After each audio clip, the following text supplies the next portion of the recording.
He said, Dre, everybody you hire is the most important thing because once you hire them, they represent your company. You can't change them, nor control them. Be clear on your hiring. He taught me interviewing skills. I went around, and there was a lumber lady named Eva. She became the grant writer, or she was the grant writer. I sat with her. We wrote $25 million in grants together. That's crazy. I married her. That's the wife. Yo, that's dope. You see that? Y'all seen that pun right there? No. That's real talk. No, I kid you not. Hard. That's dope, bro. What's up with it, man? It's the kid Pushman Mitch, the host of the No Fluff podcast. You already know the kid with the swag. Don't forget the whips and then the bag. No, but anyway, I got a great guest today, man. Look, I want to let you introduce yourself because sometimes I do a disservice when I do this because this is a legend right here. We got the GOAT in the building. Yo, talk to him. Good morning, people. You know what I'm saying? Northeast is in the building. Yes, sir. Philadelphia, Boston. Yes, you know sir. What I'm saying? 76ers, Celtics. Yes, sir. Philly Eagles is doing their thing right now. Mm-hmm. We 1-1 in the Super Bowl. Okay. We 1-1 in the Super Bowl. I'll take that. I'll take that. That's no. You don't have to take it. That's facts. No, I'll take. Look, 1-1 in the Super Bowl out of all the years is good because a lot of people can't even say they even been there. So we 1-1. I take that. No, you feel me? We got against us. Look. Tell them this. We got a Super Bowl. Period. In Philly, that's everything. We got 6. Look. You see how he tried to do that? I was trying to leave it right there. He took it. We got 6. Okay, so look. We even count the one in Tampa. Oh man, see, look, if we start talking about football, we're gonna have to get out the Cullinan and just do some of this right here. No, look, what's up? But look, tell them why they should know who you are. Tell them everything about your journey. Just I want to tell them like really who, not what you are, but who you are. Okay, who I am is a young boy from Boston who grew up in a troubled situation like most of us. Mom going through the domestic violence, dad going through his struggles, my brothers and sisters all trying to make sense of a chaotic house. Mm-hmm. I went to school in the 70s where black kids were being bused to white schools. So white kids would throw rocks at us and call us nigger because of the anger and the misunderstanding between the races, and it was just like chaotic. Mm-hmm. And I'm trying to figure all this out as a young boy, and I'm not good at figuring stuff out at 9. So I didn't understand why my mom was being hit. Mm. I didn't understand why kids were throwing rocks at me. And I didn't understand why my dad just took off and left one day. Mm-hmm. So as a little 9-year-old boy, I had this thought, it's okay to hit people. I better protect myself and I can quit anytime I want. That's how I saw the world. Okay. So I'm going forward and I get to a new school. Single mom, 6 kids, we know the story. New school, they find out I'm illiterate, just like my dad. Okay. So back then, they had a thing called the dummy class. It took all the kids who couldn't read, stuck them in one room and closed the door. Wow. And we didn't know no better. And that's just what we did. Luckily, a teacher took pity on me and put me out of the dummy class. And she taught me how to read and she taught me how to write. She said, you are not a dummy, you just learn differently. And I didn't know it was a thing to learn. I thought everybody learned the same way. You write on the board, you repeat it, you get it. Right. I come from a house of chaos. I gotta feel it. If I don't feel it, it don't take. Because in my house, if ain't something moving or breaking or shaking, it ain't real. Right. People will say nice stuff to you, but until you see somebody get punched in the face or hugged or you get some food or you don't, it's all physical. There's nothing moving, nothing, I ain't feeling it. So long story short, I made it to the 6th grade, I'm around the big kids now, and I found them we poor. I used to have dirty socks, dirty underwear, dirty pants, old clothes, raggedy sneakers, and nappy hair. I'm gonna keep it 100. I wasn't hip to hygiene. In the 6th grade. Kids told me, you smell bad. Facts. And I'm like, and that was just, for me, the most damaging, awful thing to be 11, 12 years old, man, and people just clowning you every day about something that you knew nothing about. Right. So I go home and I'm learning this stuff by force. Right. You know what I'm saying? And one of my homies was like, yo, man, we can go to the park and sell some weed and make some money. We can get on our feet. I ran to the park. Of course. It wasn't because I wanted to be a gangster, I wanted to be a drug lord. I just got tired of people. I want to buy clean socks. Right. I want to pay for my own lunch coming through the lunch hall. Right. I got tired of being in a free book for the free lunch kids. It was just embarrassing. So now I'm out in these streets and it just perpetuates. I'm on that path. I tell people, when you get on a path, it doesn't matter your intention. If you're on a path that's illegal, it's going to eventually take you to prison. If you're on a path of prosperity, it's going to eventually get you to the promised land. If you're on a path of entrepreneurship, at some point you're going to make some money. I don't care how slow you walk or how fast you walk. If you're on the right street, you're going to hit the end of it. As long as you keep walking, you will hit the end of whatever street you want. And I got on that street at a real young age with a real innocent understanding of I just want to make a couple. I was making $30 to $40 a day. Right. I want dudes, but yo, I made $1 million, I'm big meat. No. Right. $30. And at that time, that was more than what it would be today anyway. But it was enough to buy socks. Oh, God. It was enough to buy lunch. Right. I'm going to tell you this here. I used to go to the store before school. I don't know about y'all. And we used to buy snacks. Right. Cookies, popcorn. And I used to steal my stuff. So the kids would laugh at me because I had to steal the food from the store. Right. When I got that money, I started buying stuff, chicks became my friend. Crazy. I ain't saying they gold diggers in the 6th grade. But it, but it definitely made a difference. It made a difference when I could buy popcorn and now ladies for the girls. That's crazy. I could buy little juicy cups. They're like, oh, Dre's cool. Right. I got cool. But I got to high school and it all went bad because I used to play the trumpet. Okay. And my friends told me, man, only cowards and stupid and uncool people play the trumpet. I'm like, nah, I'm good at this. And they were like, yo, man, get rid of the trumpet or get rid of us. Right. And that for me was I'm like, I can't lose my friends. That's all I got. Right. I got a crazy big family, but we ain't none of us connected. So I'm really on the planet by myself, and all I got is my friends. Right. So I couldn't give up my friends, so I gave up my trumpet. And the trumpet was my purpose. That was my road out. I had 2 roads. I'm kind of in the street, and I'm kind of on this trumpet road. So I got 2 options. If I can stay with the trumpet, I can make it to school perhaps and go to a musical scholarship and be a band, something. Right. If I stay on the street stuff, I go to prison. When I gave up the trumpet, I only had the street. Damn. So I was walking 2 lines, and I got off the other line. That's facts. So now I'm on the street line, and I fast forward, standing in front of a judge, 7 to 10, armed robbery, 9 to 10, armed assault, 9 to 10, armed assault, 10 armed robbery, 10 for kidnapping, 15 to 20 armed carjacking, 15 to 20 armed home evasion, 5 for the feds with the pistol, 18 years old, 95 years, 7 in the penitentiary. That's crazy. Done. That's crazy. No, that's every day in America. That's not crazy, that's standard. That's the bad part, it's standard, because I get to the penitentiary, I'm scared. Right. I'm a big dude, but I'm scared. I don't know nothing about this place. Right. When I come out, man, I got my mind made up, I'm gonna fight, I'm gonna do this, I'm gonna do that. I walk into the unit, and my boy walked to me, yo, Dre, what's up? It was my man from the dummy class, Melvin. I said, man, what you doing here? He said, man, what took you so long? We knew you was coming. That's crazy. Everybody here. It was a reunion of all my friends from the dummy class. Reunion of all my friends from the principal's office. All my friends who quit band, who quit football, who quit track. All my friends who dropped out of school. All my friends from juvie. They were all at the penitentiary, and they were waiting for me. Wow. They were sitting around talking about, when is Dre gonna get here? It was that clear. Because you know why? I was on that street. Right. It wasn't about if, it was about when. Everybody already seen what you was about to do. You just ain't see it yet. It was if. It wasn't if, it was when. Facts. So now, look, so let's go to that. So that's where you came from, and now where are you today? I'm a guy who figured out that I believed a lie. Okay, let's talk about that. I believed the lie that I was less than. I believed the lie that what they taught me in public school wasn't a real education. I believed the lie that because I was poor, I would never be received. I believed the lie that because I used to wear dirty clothes and my mother and sister and all that went through their struggles, that I wasn't enough. You know what I'm saying? I can't be enough. I know me. Right. How can I be enough? Right. My parents didn't want me. You know what I'm saying? My siblings don't want me. You know what I'm saying? The hood, I mean, come on, how can I, Andre, believe in Andre when nobody else has? Wow.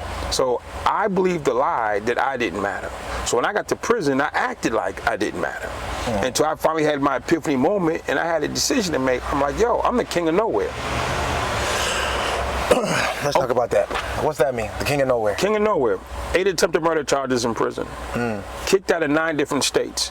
2.5 years housed in solitary confinement in a basement cell with no light. You know what I'm saying? I used to attack people on a daily basis. This ain't me bragging. This is the dumb stuff I keep clearly say the dumb stuff I used to do, believing the lie that warrior status is attacking and fighting. Right. That was warrior. I wanted to be a warrior. I want to be like my big homie Dominic.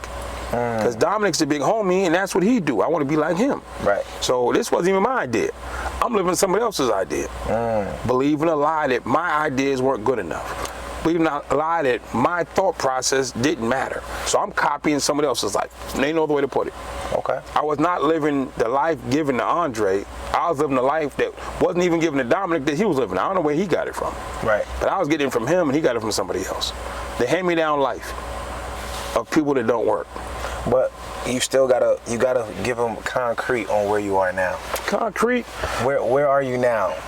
I'm sitting back. Listen, man. I'm sitting in the skylights. Right. I'm seeing shooting stars. So now you said you had to go through all of those things, and now you're sitting underneath these Rolls Royce stars, and I'm noticing the story don't match where you ended up. So I want to know how you transitioned from that path that you was on, and then going to prison and doing all these different things, and then going to be where you are today. What was the transition point? I got a positive mentor. All of my life, I had negative mentors. I saw them as my friends, but they were negative mentors. True. I switched my negative mentors for a positive mentor. Okay, and who was that, and how did you find them? I was in a unit one day, and there was a kid getting bullied, tall white kid. I hate bullies because I used to be really short as a kid, so I hate bullies. It's a personal. So I stopped the dudes from bullying them, and the guy thanked me. And we would periodically see each other around the yard, and he'd say, "Thanks, Andre." He'd say, "Hi, Andre." I said, "Hi, Bob." Then one day I'm walking in the program building, and I walked by a door and I saw Bob. He always spoke to me. He's nobody. He's just some goofy white dude, you know what I'm saying, kind of slow. I'm one of them dudes. I run this yard. Who's he? He don't know. I walked by the door, I saw Bob, and I went back. I said, let me go say hi to Bob. So a kind gesture, I went back and said hi to Bob. And I said, who's this guy? He said, this is my guy, Natan, and we're studying. I said, can I come study with you? He was just like a cool dude. He had a vibe, the energy. Right. So Natan said I could study with him.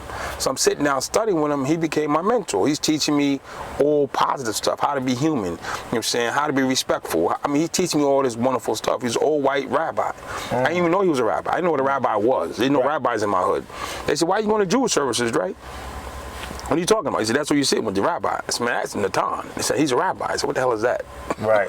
And they explained it to me, but I didn't care about him being a rabbi. Right. He was teaching me life lessons, how to be human. Facts. So he became my first mentor, and he sat with me every Wednesday. And he would just teach me, hold me accountable, hold me this, and he just held me, you know what I'm saying? And yo, man, what's up with the German dudes? And he'd respond, yo, what's up with all this money stuff? And everything that came out of Natan's mouth was love. Damn. Period. And that's all he did 7 days a week every time I saw him. And I started copying him the same way I copied Dominic. And he taught me that life was bigger than me. You share with people, you know what I'm saying? So, and people say like the Jewish folks all stick together. Right. I learned from a Jewish guy. And he taught me that all that they teach their own people, he taught me. Wow. So I guess I'm 25% Jewish mindset. You know what I'm saying? I like that. So I rock with it. Yeah. And that's my dude. And when I ended up joining the church, the Christian dudes told me I couldn't hang out with the rabbi because he was going to hell.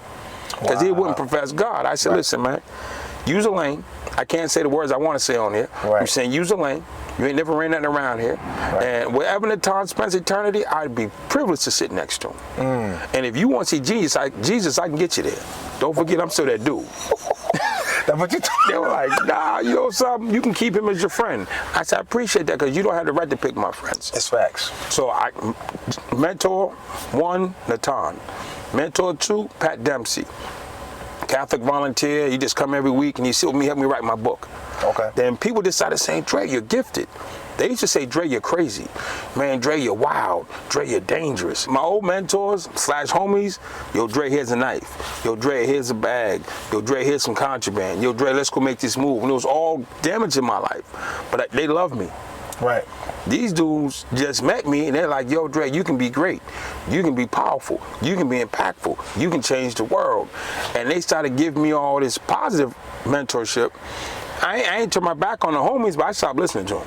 Right. Because their path was on that wrong street. Right. And even though it was all love, they learned bad and they're going to teach bad. Right. These dudes were teaching me how to be successful, how to be great, and how to do stuff. And it tied in. I don't have a lot of lessons from my parents. But my mother told me one time, she said, boy, if you take 10% of your energy and put it to something positive, you turn the world upside down. It's crazy. So between that one line from my mom and all these positive mentors, I got on that right track. Taught myself the law, taught myself how to read, started going to counseling, went to therapy because I had anger management issues, worked on myself. I overturned my case. Commonwealth versus Norman, I'm in the books. I come home after 14. I started working with kids in the street and being helpful. And I'm in the street helping gang members, helping dudes come home from prison, helping my mom. My mom got evicted 3 times when I came home. Broke my heart. I couldn't move it a 3rd time because it hurt me too much. Right. So I said, I got to level up. So I went and leveled up, got my money right and bought a house and went and got my mother. I said, nobody will evict my mom again. So let's talk about that. Let's not speed past that part. You leveled up, got your money up, and took care of moms. How? I joined the nonprofit. Okay. And I went in as a outreach worker, talking to gang members. Okay. And then when I got there, I was great at that because I did it for 14 years in the penitentiary. Right. Then the girl at the front desk used to answer the phones. I'm not answering no damn phone. Right. So I said, yo, Belinda, show me how to answer the phone. Good afternoon. John Baker House, how may I help you? Who's like to speak to? Oh, Mitch is not available right now. He's in a meeting. How you take a message? I have him call you back in 30 minutes. She taught me how to answer phones. Wow. Then I went in the back. There was a white dude named Tom, the accountant. He taught me spreadsheets, QuickBooks, accounts payable, accounts receivable, tracking. You know what I'm saying? He taught me how to be the junior accountant. I went to Ken Johnson, the director. He said, Dre, everybody you hire is the most important thing because once you hire them, they represent your company. You can't change them, nor control them. Be clear on your hiring. He taught me interviewing skills. I went around, and there was a lumber lady named Eva.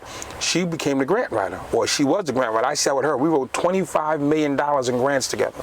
That's crazy. I married her. That's the wife. Yo, that's dope. You see that? Y'all seen that pun right there? No. Hard. That's real talk. No, I kid you not. Hard. That's dope, bro. And when I first came home, I'm single, no kids, 32, making money, running around, prison rep, cool guy, about his business. All these chicks is like me. My wife, PhD from MIT, master's from Harvard, top school in New York, top her classes, 3rd grade, speaks 5 languages. Wow. You know why I picked her? I wanted my son to have the best education possible. And that starts with the mother. This is facts. So I had to pick a mom that could raise my son a certain way. I could go get a pretty chick For sure. and have a pretty dumb kid. I can go get a cool chick and she'll keep them all dressed up. You know what I'm saying? My son reads and writes Latin. He speaks 3 languages. He's right now in Greece on vacation chilling. It's probably like his 35th country. Talk. He called me, he was with me last summer. He's like, Dad, I need to leave a little bit early. I said, what's it? He said, my friends are in Ibiza. I want to go hang out with them. I said, where's Ibiza? Hard. And I paid for him to go to Ibiza. Facts. But first wife, phenomenal, educator, academic, solid person, trustworthy, never had an issue. We didn't get along long term, but we're still friends to this day. And I picked the best mom for my son. Absolutely. That's important. A lot of people do that backwards. They want the chick look good in the dress? Yeah, they want her to look look good good. in the They worry dress. about the kid later. They like, yeah, what if we had kids? It is what it is. I mean, we'll figure it out. Nah, it's important that you think the way you think versus the opposite. And they be complaining about your child's mother. I've never gotten a call from my ex-wife, even for Jordans. I've never gotten a call for some earrings. I've never gotten a call for dumb stuff. It's always a tutor. Right. It's always a trip to a museum. It's always, I want to take him here to see this thing. It's always a summer vacation for him. Important. When COVID kicked in, your boy's been in the house too long, so we sent him to Switzerland someplace for a couple weeks. Important. I need $3,400 to send him to Switzerland. Not I need $2,000 to buy him some retro Jordans. That's facts. No, that's Listen, we didn't stay phenomenal mom. I would not want kids with him. No, I would have kids. Phenomenal mom. Okay. So then you said first 25 wife. million. You said first wife. Yeah, I'm looking for number 2. I'm still waiting on number 2. Okay. Because you got to be better than number 1. Yo, that's gonna be tough. This is what that happens. sounds like it's gonna be very difficult. And that's why I'm still single. Yeah. But then I got standards. I got standards. Yeah, I don't know if you can make that happen, my boy. But I got faith in you. She out there, holla at your boy. But I'm not taking shorts. Okay. I don't care about your weave. I don't care about your nails. I don't care about how much money you got. Okay. I took my first wife and made $25 million. That's crazy. All she needed was structure and a vision and someone to get behind. This is true. I put the battery in her back, and then I took her by the hand. We wouldn't got the $25 million. She used to be a school professor at a university in New England. I told her, I said, that ain't you. No, I was raised to be a professor. I love being a professor. I said, no. Got her off that job. She does oil, gas, and mining globally now. Wow. She wrote the oil governance policy for the country of Liberia. She goes to countries and oil, gas, and mining. She had that skill set. She just didn't see it in herself because the mentors that she were around were all professors, so they taught her to be like them. Right. And that's the problem with most people. You become the people that you surround yourself with. It's exposure. With. That's this life. And they don't go beyond their friend group. This is reality. That's why I always ask people if they're the leader of their friend group. If you are, then you got to get to another circle. So you can't be. And it's not about being the smartest. It's not about having the most money in your group. It's about being the person who who is you're pouring into everybody else and nobody's pouring into you at some point. Definitely. Because once you're at that point, then it's just everything is being drained out of you. So now you got to go get to a circle where you can pull from somebody else. It got to be iron sharpens iron at all times. And that's where I'm at now. Okay, yeah. So what's the? You were telling me some big boy friend groups earlier. It's not even friend. It's not friend groups. Okay. That's the thing. People do transactions. Okay. I'm not sitting here to do a transaction with you. Right. We're sitting here and talking about some friend stuff. Right. We were talking earlier. It wasn't about no money. Exactly. It was about us. Exactly. I mean, we talking about us. It wasn't not a dollar mention. At all. You know what I'm saying? It wasn't a deal mention. Right. You know what I'm saying? So the people I meet, they friends. So Genius Network is the #1 mastermind group on the planet Earth. Okay. Joe Polish, the founder, is the most connected man on planet Earth. Okay. Bar none. Okay. You pick any group, ClickFunnels, Russell Brunson started there. Brandon Bouchard started there. Dean started. You go down a list of mega companies that you see, everybody, oh my God, started at Genius. Most of the advertising, marketing, all the wonderful stuff, Genius members. All the biggest groups on the planet Earth, Genius members, or used to be Genius members. Okay. So I went, me and Joe connected, and we connected, we got in. Everybody else came in looking to do a deal. Right. I'm looking to see what does he need. So what happens is I linked in with him. And I supported what he needed. In the first beginning, he put me on. Somebody unrelated to him, but in the same state, wanted to do me a favor because I helped his son. I do crisis intervention for kids on drugs and suicide. Okay. I helped this man's son. He's filthy rich. He's like, I'm gonna build you this funnel, this whole thing. Quick 400,000 and give you a steady income or whatever. Right. Nothing to do with Joe. Joe don't know the guy, never met the guy, ain't got nothing to do with him. I met him through somebody else that I didn't even meet through Joe. Right. But I'm working with Joe now. I go to Joe, I said, yo, would this interfere with what we're doing? He says, I don't know. I go back and I cancel the whole deal. 2 reasons. 1, interfere with Joe, and 2, I didn't want to interfere with what I was doing for the man. I said, put that money on hold. And I couldn't afford to let 400,000 roll. Right. But I couldn't afford to risk this man's son's life over some money. I couldn't afford to risk this relationship with this man I say is my brother over some money. Right. So I let the money go, helped this man's son get right. And I've been with Joe for almost 5 years, and we're like this, and I'm his brother. That's family. Right. So family, full stop. Relationships over money. All day. Times 10.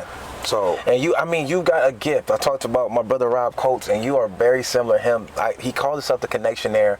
You just call yourself real, but at the same time, y'all do a lot of the same things because y'all care about people. Oh yeah. I think that's the essence of it, and then it actually turns out to be a skill set that can lead you to a lot of great opportunities. Genius Network. There was a group called War Room. Roland Frazier and Ryan Dice. It's one of the most, they do 5-star hotels. All that stuff is high end, over the top, phenomenal teaching.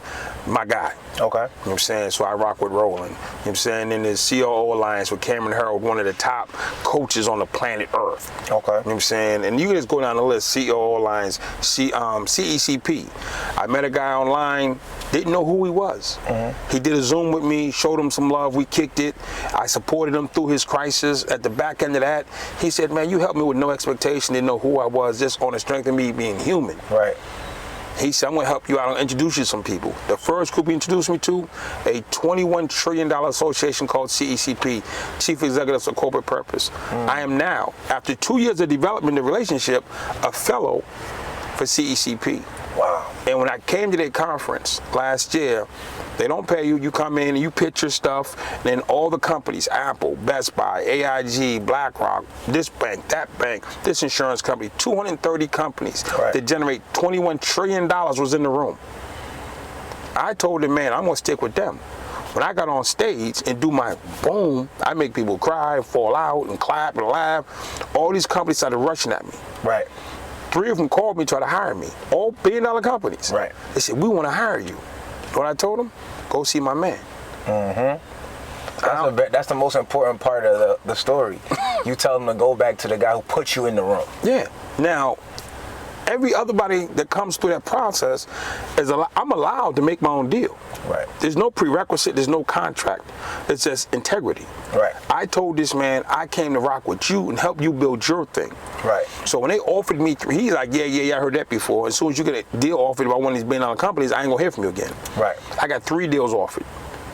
and I redirected them all back to him.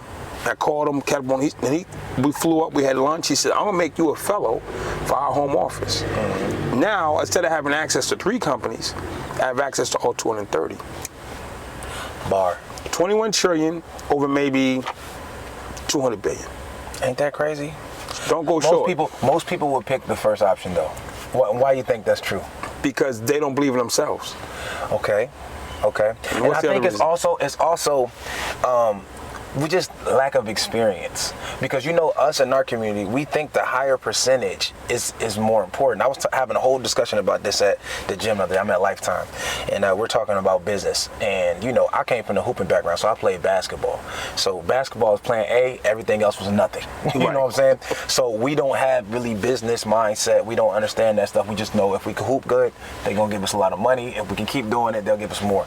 But now after that, we don't know. So we think when you hear a percentage, like when you say, oh, I can get 100% of this, like I can get the deal myself, I'm gonna take that deal, versus saying I would take 3% of this deal. I was like, how much do you think Jay-Z owns on the Nets?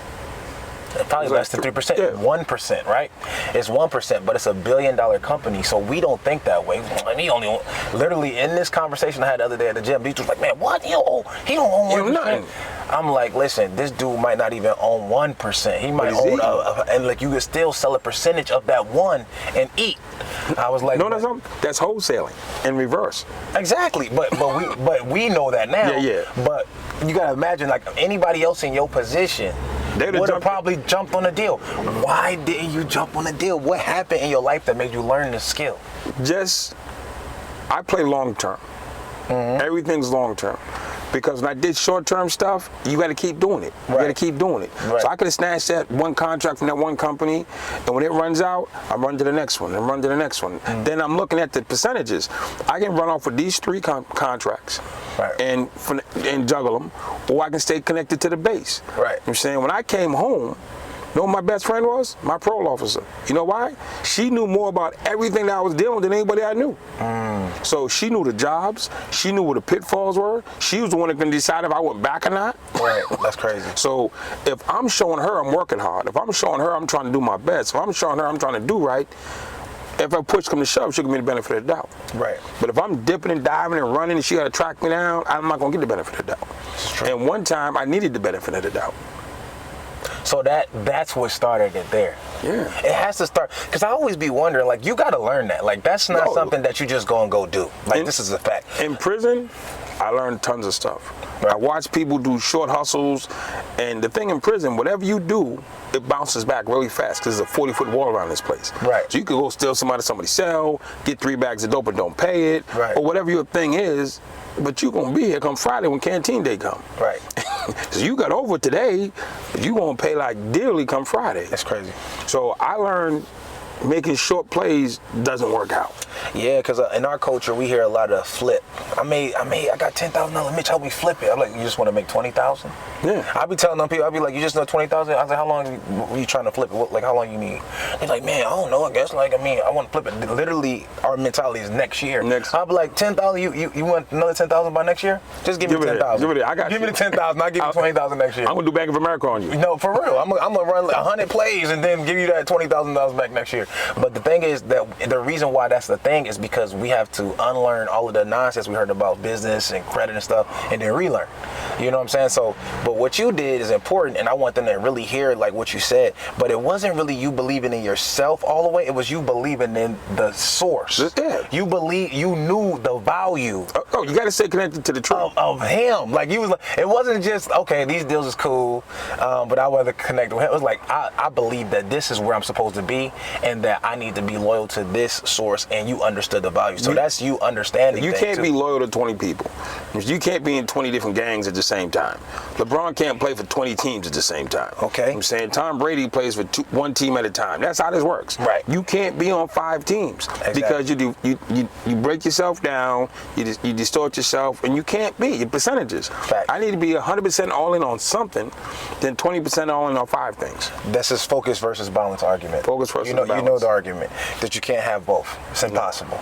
If you focus on one thing, then everything else falls by the wayside, right? It's going to be lower percentages of I can't really focus on one thing and then have your love life going good, your business going good, going to my kids' recitals, because that's balance. Balance meaning nobody is getting specific attention. But if I focus, then everything else is going to fall to the wayside. So you got to pick one or the other. Right. So that's the same thing that it goes for business, entrepreneurship, loyalty, like you were saying. And I want people to really grasp that concept, because what you'll see is people try to juggle 45 different businesses, 45 different relationships, and then think that, like, I don't know why I'm not successful. I'm so smart.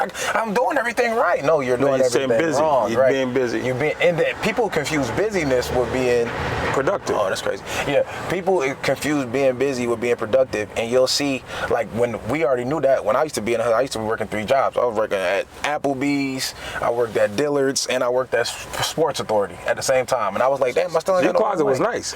Yeah, well, and I still don't got no money. I had a nice closet because they was giving me a discount for working there. So I thought you was stealing stuff. No, I never had to cross that threshold. I worked at Benetton as a kid. We cleaned the whole storage room out. Every place I ever worked, I cleaned the storage room out and get fired. That's crazy. But this is the thing on the relationships. People like integrity. People respond to integrity. People are looking for leaders with integrity. Right. I'm saying, and values. They're not looking for someone who's good and fast and can't count on. Right. They'll take integrity and values and lesser skills over better skills and no integrity. So when people see me, they hear authentic, they hear integral, they hear focus. Right. And there's not a person on the planet that doesn't want that on their team. Right. I just came back from the Bahamas. I go to the Bahamas because the country called me to do this job for part of the country. Yep. I go, I'm doing this thing, a consultancy, I'm helping them out. I ask everywhere I go to go speak at a prison because I got to give back. I got to go see my people. Right. That charges me up. So they take me to Her Majesty's prison. It's an old place. I go in, they take me to the max. I go in, I'm talking, and there was a guy sitting in the front row. I don't know who he is, but I do my thing. Crush it. If I can't speak, no way I can speak in prison. So when I'm done, towards the end, the guy comes up, he says, hey man, this dude wants to say something. I'm like, all right. He gets up, he says, in the 75 years of my life, I've never heard a more impassioned speech and a directed speech, and I've been in this space for 75 years. He said, you're gonna hear from me. He leaves. 3 hours later, I get a call. He says, meet me for breakfast tomorrow. We have to talk about what you're going to do for the country. That man in the front row was the advisor to the prime minister of the country. Dang. And he sat me down at breakfast. He said, I'm going to tell you again, you're the best passionate speaker I've ever heard. And this is coming from where Miles Monroe was born and raised. So he's like, the country wants you to help us with the problem of prisons and youth education. I went in expecting nothing. When I met Joe Polish, I expected nothing. When I helped that man on a Zoom, I expected nothing. When I help folks, I expect nothing. Right. When you go in with expectations, they're always short because they're based on your thinking. Right. I don't have no. I'm just going to show up and give. Right. That's the thing. Like me and my friends talk about this all the time. Like the energy that you put out is what you get back. So if you're putting out value and you're giving to the world is going to give to you. Now, if you take everything, the world's going to take from you. Definitely. So what you do is you constantly just give value. You provide. You went there to speak for no reason, because for yourself, you just wanted to put that energy out to the world to give back, because you know that people in, prisons and jail, whatever, they need that. They need that. You know that. And if you would have had it, you would have liked it. Definitely. So you're doing what you would have liked for yourself out, and then the world gives back to you. And it's so awesome. Especially expectations is pointless, because there's nothing in the world that happens that goes as expected. Never. You ain't even, let's forget money, let's forget everything. Doesn't work. Nothing. I've never had a plan go 100% correct. Oh yeah, we're gonna go do this, even if you go out, take a vacation, we're gonna go here at 7, we're going here. It never ever works like that. Oh, we're gonna fly here, we're gonna land 45 minutes later. It's nothing ever goes as planned, because we can't control the world. The only thing we can control is what's between these two ears. If we can conquer that right there, then we good. So what you do is you're basically teaching the energy effect. Like you're not even probably trying to teach it right now. You just being chill. yourself. So that's the dopest part. Like you're letting everybody understand that energy and putting out value with no expectations is going to get you that type of thing back. Just live the life, live what you want to receive back. Treat people that same way. Because even when I first met you, the energy was cool. I was like, what, this dude is cool. I gotta talk to him. Like I just like people like that. Like I've always liked that. And I know you heard that before because that's your organic energy. Yeah. So that's what it is, man. I'm just happy to even be able to do this interview with you, know you, talk to you, bro. And I'm glad that the people get to see this because we don't get to hear this part. Can I give him a Richard Branson lesson? Let's go. My guy Rich, he's only worth a couple billion. Okay, say less. And he owns Virgin anything. Virgin everything, airlines, all that. Him. Richard Branson, the most famous entrepreneur on the planet, in theory. Okay. We're at a conference, and he's speaking. Somebody says, hey, Rich, Sir Richard, what do you do when you're not running your 400 companies? What do you do in your downtime? Mm-hmm. Legitimate question. All right. He says, I look for good people to hire because I don't run any of my 400 companies. That's a bar. People are always looking for that next thing to make their life or their business better. We go outside. If you're single, you're looking for the pretty girl. If you're a single girl, you're looking for the pretty guy. If you're walking, your car broke, looking for a new car. You don't car gaze as much because you got the cars. Right. But you gaze at other stuff. You're always looking for the next apartment, the next deal. Right. So if we were football coaches and a young Michael Vick was in the field, outrunning all his friends, we're like, whoa, we want him. Right. We got to have him on our team. Exactly. We at the event last night. There was a lot of pretty women there. I'm like, whoa. My girlfriend was there. I don't know. I didn't put. No, I'm messing with you. But I'm just saying, you're looking because I'm not settled in that space. I'm looking. I'm sitting in this car and I'm considering. Yo, this would be nice to have. Reality. So you're looking. Right. People are looking for you. What are they seeing? So the CEO of the company, when they see you, what do they see? Do they see integrity? Do they see focus? Do they see hard work? Mm-hmm. Or do they see someone trying to get over, trying to make a buck, trying to level themselves in? I don't ask. Every contract I have, I've asked for none of them. They've all called me. Say that one more time. Every single contract that I possess to this day, and I've gotten over the last 10 years, I've made no calls. And if we're going to put a number on the amount of these contracts, what number would that look like? Combined. I just do the one contract for Massachusetts. I was locked up in Massachusetts for 14 years. That prison system called me and hired me to come back and work in the same unit I used to live in. Work in the same prison that used to hold me. They paid me to come back and help run it. The first contract was $350,000. That was light. That was just come in and set up. Okay. Most people don't make that in a year. Yeah, well, $350,000. While I'm there, the contract for all program services was up for renewal. Okay. So the suggestion was made to me, Dre, you should apply for the whole contract. It was $64 million. I said no. Because I had to ask myself, not that I want $64 million, but that I want to be on call 24 hours a day for this prison system. Right. So I would have made the money. It'd have been in the bag. Right. But I'm locked in now. I just agreed to spend the next 8 years of my life locked in this prison. Right.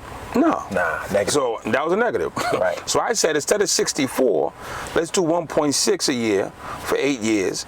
And that gave me leverage and freedom. Okay. So it came in at 1.6 a year for the first 8, start baseline, and would have scaled up to probably like 2.5. Right. Then the staff I had, this is super important, Ken Johnson, I messed this up. I hired some people I shouldn't have hired, and they messed up some stuff. Right. And in prison is really funny. You can't mess up stuff. Right. So they made some bad decisions. They weren't mistakes, bad decisions, and they had to be let go. So my phone rings. Andre, the 2 people you had that were running this thing can't be here now. We need you to come up here and run it yourself. Dang. We hired you. We believe in you. You got to come. Right. I had the CECP conference coming up. I had Genius Network coming up. I got all my stuff. Right. So the question was, do I shut down everything for 1.6, or do I stay fluid? I let the 1.6 go. Stay fluid. I said, I love y'all. So he let go of 1.6 million a year, is what he's saying. Yeah. And then all of the contracts that he got after this and during this time he didn't ask for? He just came. I didn't ask for that one. They called me. Yo, no. He's not asking for contracts, y'all. If you're asking for contracts, you're doing something wrong. If LeBron James is in the park, does he have to ask to get picked? Facts. No, I don't even gotta ask. So what I know LeBron when you pull up, if you're about that life, now if LeBron James had a nasty attitude and didn't pass, even though he might score 50 and win every game, right, who wants to play with that? Nobody. So even if LeBron James showed up with a nasty attitude, was filthy, nasty, and he was just treating people bad and wouldn't pass you the ball and cussing you out, then he wouldn't get picked. It's facts. The team that was going to lose would pick him and just say, I just want to win. I don't care if I'm going to have fun. Right. But if he shows up with the LeBron James that we know, the integral great guy that he is, every time, everybody wants him. Exactly. So you increase the value, man. So that's the thing. A lot of us chase money. You don't chase money. We chase value. We chase that. And then the value makes the money attract to us. When I get up in the morning, I say, who can I help today? That's my first thing. Who can I help today? Today you're helping me. As long as I go out with the intent of helping people, again, you give to the world gives back. People see me helping. So guess what they want to do? Help me help people. So this last bar, there's helping people, which is a lot of people good at. They run homeless shelters, nonprofits, all this stuff. They're good at helping people. Right. Then there's the business of helping people. I specialize in that too. In the business of helping people. The business of helping people. What's the difference? The United Nations, the UN, makes millions of dollars, handles millions of dollars. Right. Red Cross handles billions of dollars. You know what I'm saying? Amnesty International, you know what I'm saying? USAID, all these mega nonprofits, Boys Club, YMCA, colleges, these are all nonprofits. Right. They handle billions of dollars. Right.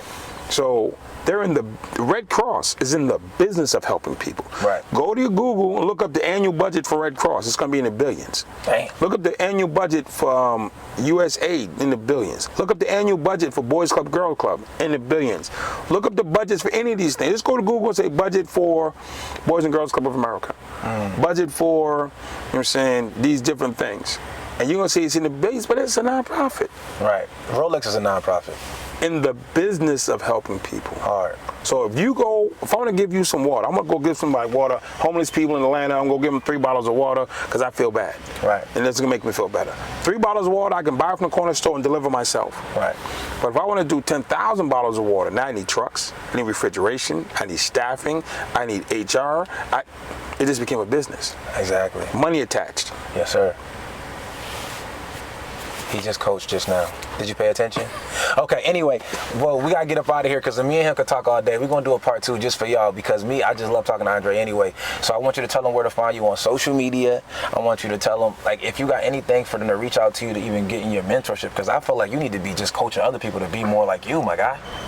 I've been thinking about this mentor thing. Like, why haven't you done it? Like, what's up? People don't listen. No, they listen. They listen. That's a lie I told myself. That's a lie I tell myself to get out of it. Okay. So look, this is what we about to do. You gonna create a coaching program? Oh, no fluff right here. Look, Andre about to create a program where he's gonna help people. I'm gonna join it first because I'm a sponge. So I like to get people coming back from where I'm trying to go. So he's clearly in a space where I need to tap into because I don't have these relationships and contracts that he has. You just got the wheel. Hey, look, that's all I got. I just got cars and houses and stuff like that. That's cars and houses. How many cars? I got enough to where every single day for a month I can switch up my swag. And guess what? That doesn't make me happy, okay? What will make me happy is to help other people get enough cars to switch up every car for the month and then comfortably be able to live like that and leverage their lifestyle. That's what I would like. So that's why I coach. But you need to teach people how to get into this mindset to where we can understand how to increase our value, make relationships, make contacts, and then get contracts given to us. And the richest guy, or one of the richest guys in Sweden, flew me out. Okay. I did a 30-day tour speaking at colleges and homeless shelters and programs. I went to his house. He had the nicest house in the country. And long story short, I'm sitting in front of him, so we walking. I said, yo, P, why did What do? You're the richest guy damn near in the country. Right. You buy stuff that don't even make sense. You have anything you ever bought. You got jets, planes, houses, boats, cars, right. condos, anything. What do you do now that you can buy everything? Right. You haven't got. You bought a lot of stuff, but he can buy this building. Right. He can buy this building and come back for it in 2 years, not care. Right. He got sick money. Right. I said, what do you do now? He says, I'm going to consolidate my businesses because I'm still a businessman. Right. I'm going to line my family up. Then I'm going to go help people. Why do you think you're here? That's what we are doing. He says, I want to make impact in the world like you. He said, why do you think I brought you here? Yeah. And it ruined my life because I was trying to be rich at the time. Right. And one of the richest guys in the world told me he wanted to be like me. You see, I'm trying to be like you. I'm signing up for his mentorship program right now. Because that's crazy. I mean, even coming back from where you came from, I worked in the jail. You were actually in prison. I was in jail this morning. You feel me? So that's what I'm saying. Like, I mean, I go back and speak in the prisons as well, too, which is dope. But I was working there for 2 years, and you were in prison. And I had the mental wear and tear from seeing that every day. And you able to have the mindset that you have today, to have the lifestyle and the context and the relationships and the willpower to continue doing and helping people, that is amazing. I need to learn about that. And you can help so many people by having a mentor. I'll tell you what. So we're going to make it happen. If you DM Mitch that you want to be in the mentorship, you know what I'm saying, and you put it together, I'll do it. Oh, that's done. That's done. Because whatever I say I'm going to do, I do. No, not you going to do. I'm talking about your people. Oh, no, but if they sign up. I'm making him do the program, so I'm going to make them DM me. We're going to make sure everybody who watched this episode, I want y'all to do this. Follow him on Instagram at Andre Norman. And then also DM me. Don't DM me, because I don't DM me, Andre Norman Mentorship. And if we get it to how many people you need to see before you really consider this? 20 people, that's guaranteed. Every single person that watches this episode, DM me, Andre Norman Mentorship. No Fluff the Episode podcast is over with. You dig? Yesterday's price is not today's price. See, word to Fat Joe. Shout out to Fat Joe. See, what this other thing? Dre, you were the $21 trillion association. Mm-hmm. You just walked away from $3 billion companies. Mm-hmm. You're in the top top mastermind groups in the world. You've been at London Business. I've been at London Business School since 2001. Wow. I've been at Harvard Law School since 2016. I've been teaching at MIT since 2000. So this ain't just me I got some stuff. I don't even mess with social media. Right. So I actually work and rock with, I got a meeting with the president in a couple months. I just stepped the prime minister of the Bahamas. I work with prime ministers and presidents around the planet, and they pay me real numbers. Right. So what happens, I meet the guy that he's trying to come up, he got the sad story. Right. Dre feel bad for me. Right. No. No. So what he's saying is this. Don't ask me to help you make $1 million for 5. This is what I'm going to tell you guys. This is what he's saying. He's saying that he knows his worth and his time is very important, and for him to take time with you guys, you need to be willing to understand how much you would need to invest in his time. And there's nothing wrong with that. So I'm going to explain this to y'all. I'm going to explain the way that I'm going to explain what happened to me at an early age and then what happens to me now and why I became more successful. So when I was younger, I thought that people owed me to teach me how they move. People owed me to show me how to get in these bumps. People owed me. But what I realized very quickly is that nobody cares. The world doesn't care about your excuses. Like, everybody wants the dollar that you want. When you apply for a job, if you get the job, you're taking money out of people's mouths, right? So the same thing goes for if you get someone's business, somebody didn't get it because everybody wanted that dollar. Meaning that everything has to be, you have to sacrifice something to receive something. You have to give something to receive something. So all I'm trying to say is this: understanding the value that this man has, he knows his value, so he won't waste his time. If I come and say, look, man, Andre, I want you to spend 8 weeks with me teaching me. Somebody asked me that. Like, yo, if I say this to this man, if I say, look, man, I just need you to take your time, and look, I could potentially waste this man's time. I could potentially sit here with him and let him give me all this game, give me all these resources, and say, I'm about to go back and work at Walmart because they're going to give me a guaranteed check. But that's not what it is. I told some people this. I tell people my coaching stuff. I'll be like, look, I can tell you everything I've done to get where I am, step by step. You can do everything I did to get where I am, step by step, and it might not work. Do you still want to try it? No guarantees. People say no. People say, I don't want to try it. It ain't guaranteed. Yeah. Nothing in this world is guaranteed. But I can tell you what, exposure, environment, and actually doing stuff gets you luckier. Right? It gets you luckier. And let me tell you why. If I sit in my house all day and never do anything, what opportunities will come to me? None. I'm going to just leave it there. If I sit in my house all day, what opportunities will come to me? If I leave the house, go meet with Andre, and we have a conversation, what could happen potentially from me talking to him? A lot of things could happen. We had this conversation a week ago. So next week, I'm at the Mercedes-Benz Dome. 10,000 people. I'm the closing speaker. Arnold Schwarzenegger, Dave Goggins, the dude from Shark Tank. Right. There's like 20 speakers. Right. And dude said, Dre, nobody wanted to go. I'm not putting anybody on after you.